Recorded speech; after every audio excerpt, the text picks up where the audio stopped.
Кыргызстандан эстерге каяш айткан аалым. Деги биздин элден диссиденттер чыкканбы? Эстерде сейрек болсо да диссиденттик болгонун бизге чоң сыр кылып, университеттеги тарых факультетиндеги агайларыбыз шыбырашып айтып калышчу. Эсимде. Андай кыймыл бизде да болгонбу? Деп кызыгып сурап калгандарга берилчү жооп мындай болчу. Диссиденттик эстердин көпчүлүк республикаларында болгон. Бир гана Кыргыз эстеринде андай балекет болгон жок. А бизде эмнеге болгон эмес? Бул суроого эч ким жооп бере алчу эмес. Чын-чынында бул маселе эң маанилүү. Анын артында барк баасы баштагысынан кем калбаган дагы бир маселенин башы кылтыйып чыгат. Кыргыз эстеринде азыркы кезде кабелтең тартып калган жарандык жигердүүлүктүн башаты көктөп чыкчу тамыры болгонбу. Кадимки эле жарандык коом анын өз алдынчалык белгилерин ала жүрчү чен өлчөмдөрү бар беле.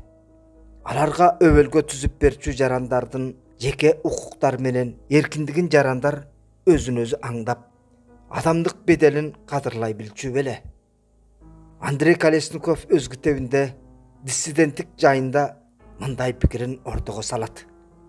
Жарандык аң сезим кандай негиздерге таянып ойгоноорун изилдөө абдан маанилүү. Анткени өз алдынча ойлонгон адамдардын чыгышын шарттайт. Алардын бирикмеси аягында келип өлкөнүн өзгөрүшүнө алып келет. Мезгил маанайын мыкты билиш үчүн аны аңдап чыгуу зарыл.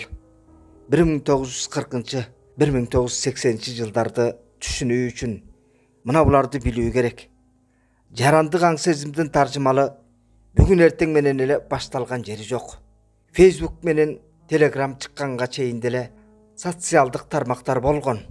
Алар гитаралар, магнитофондор, жашырын басма, анан ашканадагы акырын сүйлөшүүлөр. Биз кайсы бир алыптарга таянып турабыз. Алар башка дөөлөргө таянышат. Мына ушул өтмө катар байланыш ондогон жылдарды картып келатат. Жарандык аң сезимдин тарых таржымалынын өзүнө ылайык мыйзам ченемдери болот. Кайра-кайра кайталанчу сюжеттери бар. Анын баары коомдо болуп жаткандарды жарандардын аңдап түшүнүшүнө, бүгүнкү күндө эмне болуп жатканын билишине мүмкүнчүлүк түзүп берет. Эмне? Совет мезгилинде Кыргызстанда бир да бирөө чындап өз укугу, өз мүмкүнчүлүктөрү тууралуу ой жүгүртүп, өз алдынча суроо койгон эмеспи? Кайсы бир адам же улуттун өкүлү ошол кезде жар салынган эркиндик тууралуу ойлонгон эмеспи? Бирөө да угуза көпчүлүк алдында суроо койгон эмеспи? Бизден бир да батыл киши чыккан эмеспи эмне? Жарандык дегенге негиз болчу маселелерди козгой албай койкоюп отурушканбы эмне? Биз баарыбыз ошол кезде кимге таяна алмакпыз? Суроолор жоопсуз. Мен интервью алган диссидент деген категорияга кирчүүлөрдүн баары жогу артынан куугун түшүп, түрмөгө жатып чыккан адамдардын баары бир ооздон мындай дешти. Саясий камакта кармалгандардын басымдуу көпчүлүгү Борбор Азия менен Кавказдан болчу. Түрмө толуп ташып турчу. Андайлар көп эле. Мүмкүн алар тууралуу силер ачык айтпадыңар окшойт. Буга чейин азыр деле Кыргызстан өз алдынчалыкка жетишкен эгемендик заманда эстер деген эңгезер өлкөнү бактыбызга жаралган бир оомат, жок болуп бараткан калкты сактап калган тарыхтын бир берешендиги катары карап, ушул ыңгайда мактоону жакшы көрөбүз. Ушул ыңгайда гана Совет мезгилин сыпаттоону жактырабыз. Совет мезгилинде гана Кыргыз эли башкалар менен тең ата дүйнөлүк цивилизацияга аралашканын, улуу өлкөнүн цивилизациячыл миссиясын айтып түгөтө албайбыз. Бул мактоо советтик кезинде өзгөчө сый урматка татычуу эле. Азырда баштагы маанисин жогото элек. Социализм берген мүмкүнчүлүктү жакшы пайдалана албаганыбыз, толгон токой коммунисттик жеңиштерге карабай улут болуу, мамлекет куруу жаатында бир топ мүчөлүштүктөргө жол бергенибиз айтылып келет. Деги эле социализм жетишкендиктерин жакшы пайдалана албаганыбыз үчүн ириде биз өзүбүз гана күнөөлүү экенибиз белгиленип, ушундай түшүнүк, ушундай көз караш бирден бир туура пикир катары жашап келет. Мындан башкача болушу мүмкүн эмес дешчү. Социализмдин жетишкендигине кимдир бирөө мурдагы заманда же азыр деле шек келтирсе, сын айтса, же каршы чыкса, баштагы учурду кой. Ушу азыр деле андайды көпчүлүк жактыра бербейт. Жалпылап жабыла жаманатты кылуудан кайра тартпайт. Андайларды мурда коомдук турмуштан четтетип, мамлекеттик тарыхтан чийип салышчу. Тарыхтан, жылнаамалардан атын өчүрүп, эмгегин эске албай коюшчу. Аты жөнү болсо айыптууга тарыганы айтылчу. Андай болбош керек экендигин белгиленчү. Бары жогу билинбей, атайлап унуткарылчу. Тарых факультетинин студенттери кыйла жылдар бою Алашорду эмне экенин билбей келдик. Исхак Разаков тууралуу деле чечилип айта беришчү эмес. Башкалары тууралуу азыр деле унчукпай келатабыз. Анткен менен атын атап эстей тургандар бар. Биз аларга таянып турабыз.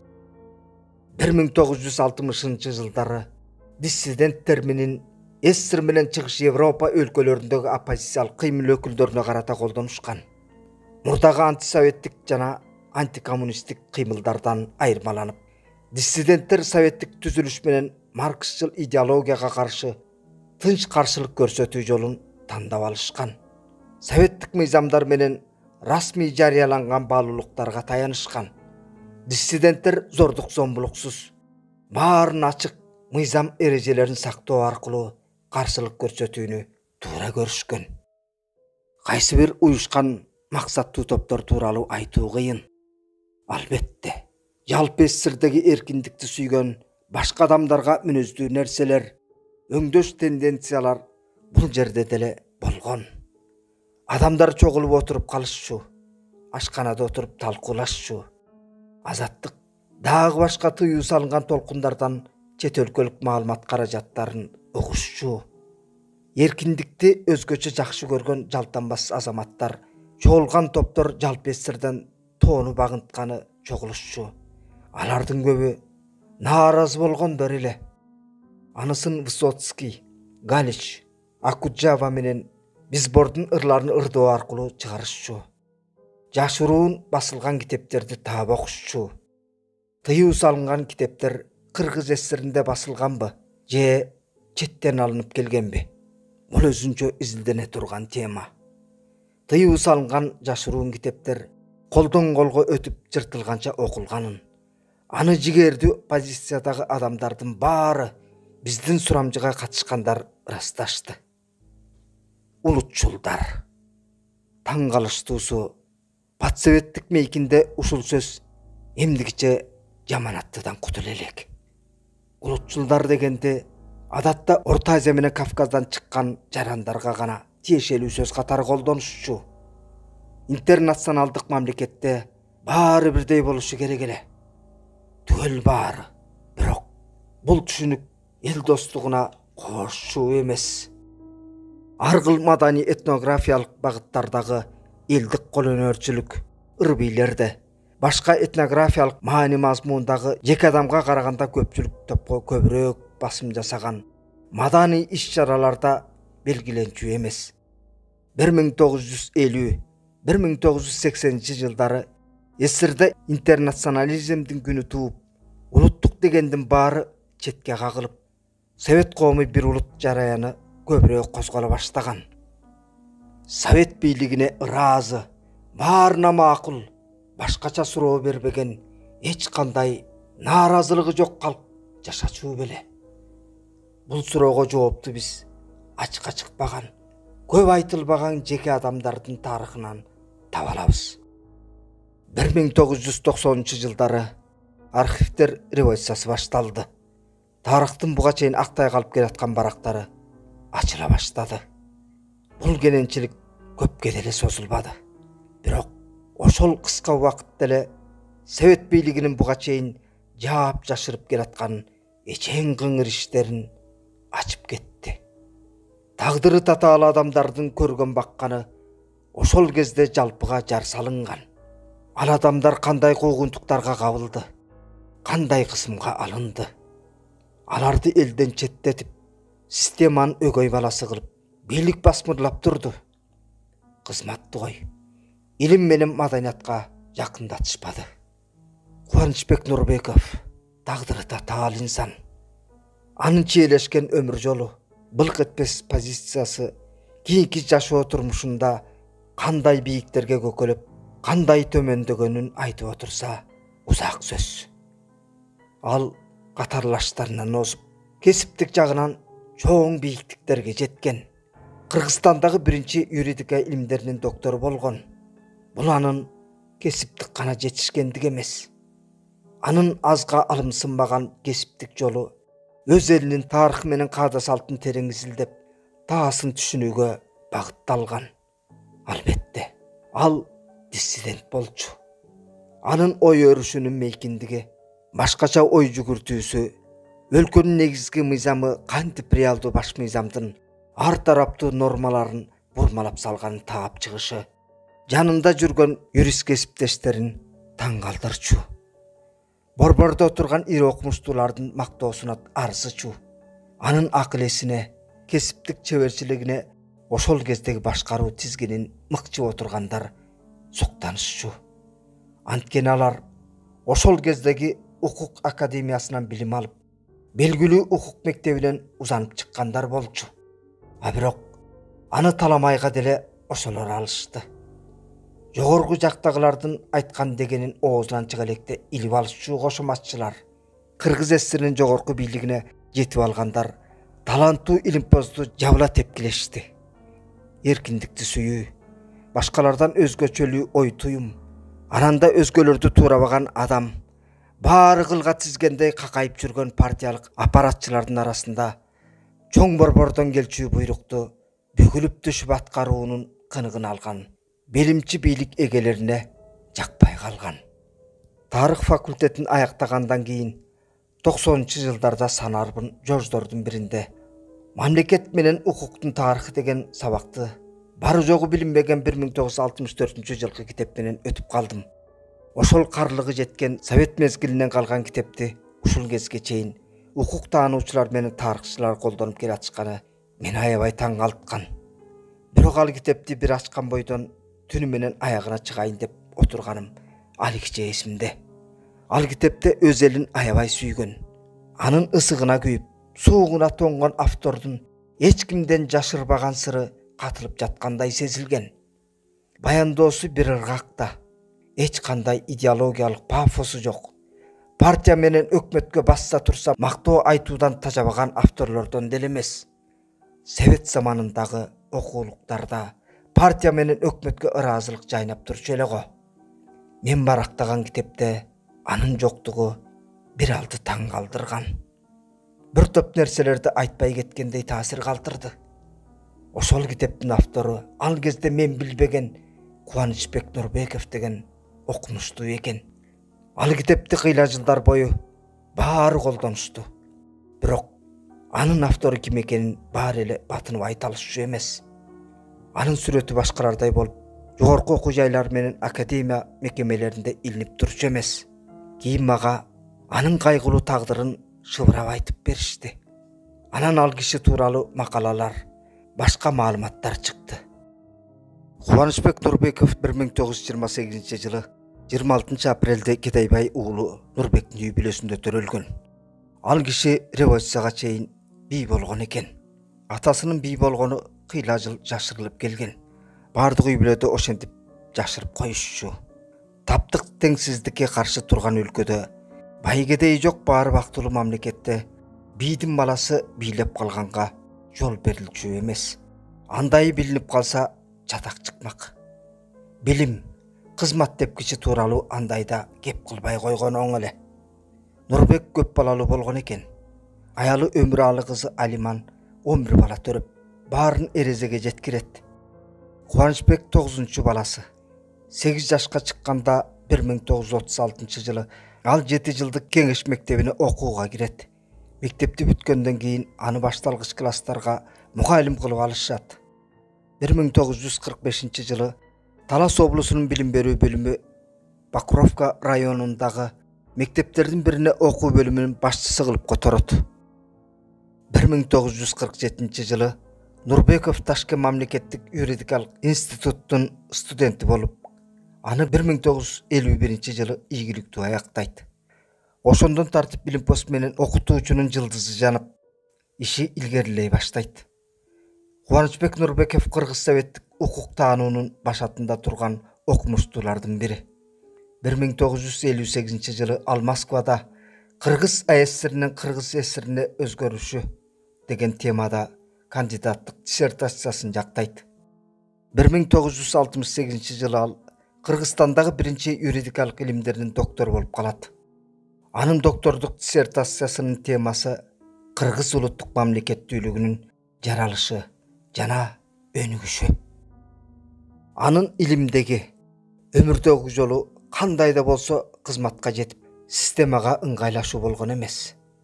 Илимий кызматчылыгы мамлекет, анын эреже шарттары болчу. Өз элинин келечегин, алдыга багытталган мүмкүнчүлүктөрүн изилдөө, кенен кесир аңдоо эле. Кубанычбек Нурбековдун изилдөөчүлүк таланты, окумуштуулук дарамети ошол кезде жаңылык катары эсептелген багытта улантылып жаткан.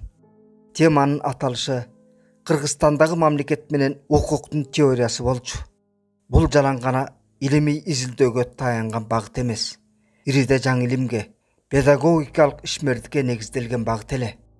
Буга чейин укук менен мамлекет теориясы боюнча адистерди Россия, Өзбекстан менен Казакстандан гана даярдашчу. Замандаштардын эскерүүсүнө караганда Кубанычбек Нурбеков турмушту кылдат туйган, башкаларга ошондой мамиле жасаган, лекцияны катыра окуган, укмуш педагог болгон экен. Өз кадырын билгенин, башкаларга калыс мамиле кылгандыгы менен айырмаланып турганын замандаштары бир ооздон эскеришет. Анын ар бир эмгегин студенттер тытылганча окуп, анын негизинде сынак тапшырышчу. Башында окутуучу, Советтик укук кафедрасынын доценти, профессору, юридика факультетинин деканы болуп иштеген. Кубанычбек Нурбеков Кыргызстандагы белгилүү юрист укук таануучуларды тарбиялап өстүргөн. Нурбековдун системага каршы иштери качан башталган? Башында жакшы башталган жакшы ишти эмне билдирип кетти? Өзү бузган. Анын уяты менен элдин кызыкчылыгын коргоо жана аны түшүнүү ушуга алып келген. Эл кызыкчылыгы дегенди ириде СССР мамлекети менен укугу сакташ керек эле. Ал укук илимдерин жөн гана окуп, ага башка турчу эмес. Илимди ал Советтер Союзундагы баарына бирдей мүмкүнчүлүктү пайдаланып, өнүгүүгө умтулуу деп түшүнгөн. Ал кездеги осол деп эсептелген эки нерсени кечиришкен эмес. Диссидент катары мүнөздөөгө негиз берчү жагдайлар ушул жерден тактап, ырастап койчу бир жагдай бар. Нурбековго жашырын китеп чыгарып, аны таратуунун кажаты жок болчу. Нурбековдун айтам десе, чыгайын десе даяр турган трибунасы, жогорку академиялык трибуна. Ичинде топтолгон ойлорун студенттерге, кесиптештерине айта берсе болмок. Алардын арасында эртеңки күнү бийликтин аргыл тепкичтерине отурчу аткаминерлер, билим алууга куштар жаштар бар эле. Алар аз келсе илимий эмгектерди жазчу, жарыялачу, лекцияларды окуучу. Номер бир зыяндуу ой улут маселеси. Улуттук өнүгүүнүн келечеги улуттук кадрлар, улуттук тил, улуттук салт, улуттук маданият. Номер экинчи зыяндуу ой СССР конституциясы, анын реалдуу жана кожо көргөнгө колдонулушу. Улут маселеси. Интернационалдык коомдук коммунизмди куруу теңдик, дагы теңдик дегенди гана түшүндүрчү. Империянын чет жагасында жашагандар ага ыраазы гана болушу керек эле. Идеалында борбору Москвада жайгашкан СССРдин цивилизациячылык миссиясына ыраазы болуп, ага татыктуу боло албаган үчүн азын-оолак өзүн айыптуу сезиш керек эле. Буга ынанбагандар деле кездешчү, аларды тыйып салышчу. апачык турган акыйкатка кыяпат кылыш туура эмес го. Нурбеков сурап атпайбы? Жөн эле сурап койбой, кесиби укукчу болгон соң олуттуу маселе катары коюп атпайбы?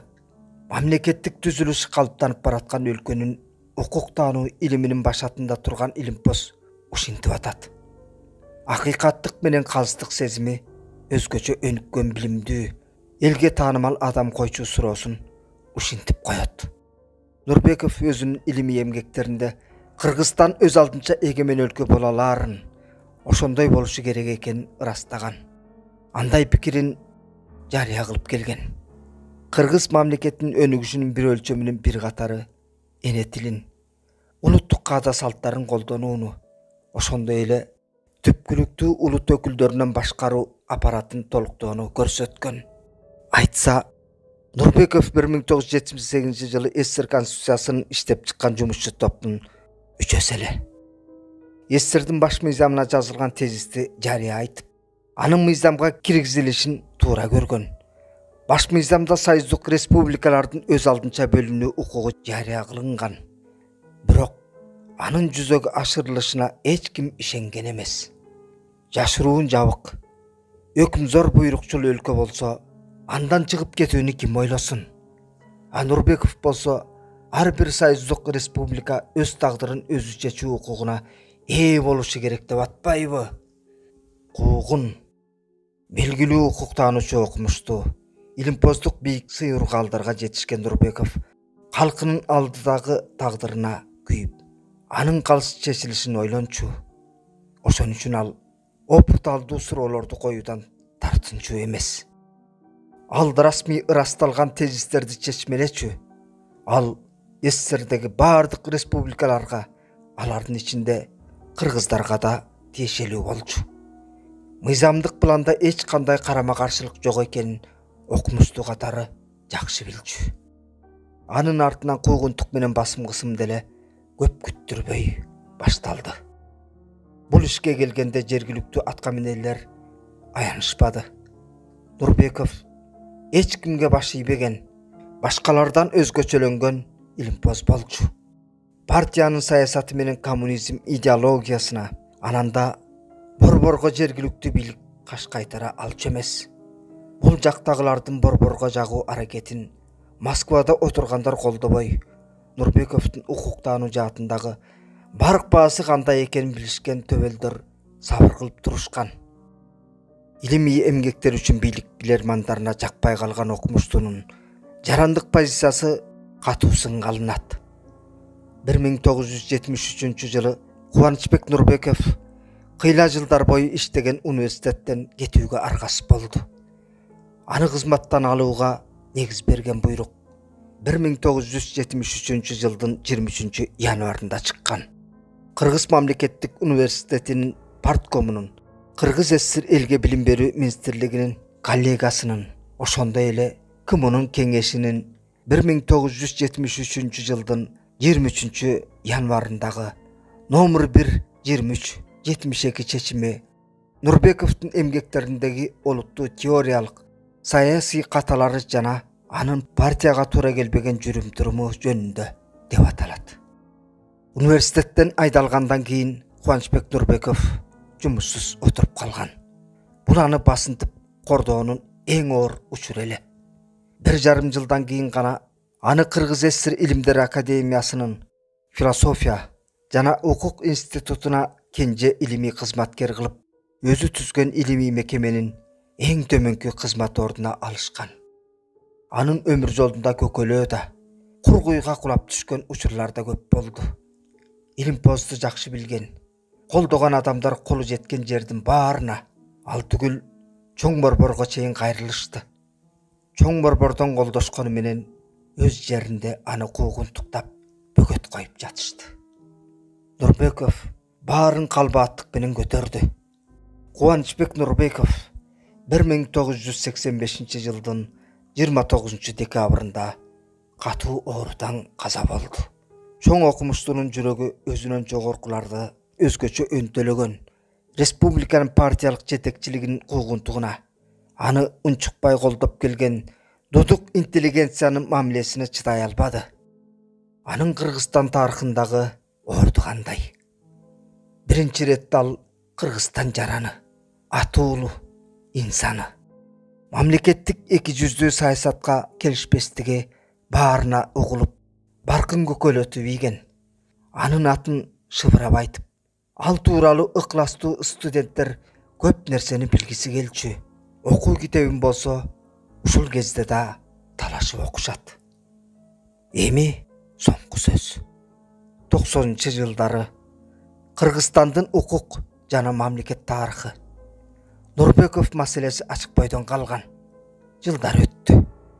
Бир ирет күч түзүмдөрүнө салт жана жемкорлук боюнча ачык лекция окуп жатып, Нурбековдун жарандык эрдиги, татаал тагдыры жөнүндө айтып калдым. Анан чайтынын маалында мага маңдайы жарык жаш жигит келип, жылмайып учурашып, өзүн тааныштырды. Кубанычбек Нурбековдун небереси экен. Кыясы юрист болсо керек. Жаркылдаган жакшы жигит экен. Кийин ошол жигит мени Нурбековдун аялы Лариса Григорьевна Ким менен тааныштырды. Экөө Ташкентте таанышып, өмүр өткөнчө ынтымакта жашаптыр. Аялы жакшы күндөрдө, кыйын чактарда бул турмуштагы ишенимдүү таянычы, жаркылдаган жакын адамы катары дайыма жанында болуптур. Таластаны Жылдыз эже дешчү. Айылдагылар баары жакшы көрчү. Жылдыздуу аял дешчү. Жылдызы жанып турган жан экен. Айыл турмушуна тез аралашып, Ташкентте жүргөндө өзбекче мыкты сүйлөсө, таласка келгенден кийин кыргызча сүйлөп кетиптир. Нурбеков эки уулдуу болгон. Лариса Григорьевна да укуктануу жаатындагы адис катары бир топ ийгиликтерге жетишиптир. Бир топ кызматтарда иштептир. Бул жагынан ал күйөөсүнөн анча деле артта калбаптыр. Анын бул турмушта тапканы кубанычбек гана болуптур. Күйөөсү тууралуу узун кепти ушул аялы айтып берди. Кийин анын аракети менен Таластын Кумарык айылында ачылган Кубанычбек Нурбеков атындагы музейде болдум. Анда Нурбековдун транзистору менен шахматы турат. Нурбеков отурган жумшак креслодо отуруп, терезеден көрүнгөн тоону, анын боорунда элин сүйгөн боорукер баланын боорулдай чуркап келатканын элестеттим. Материалды чагылдырган Эльмира Ногойбаева.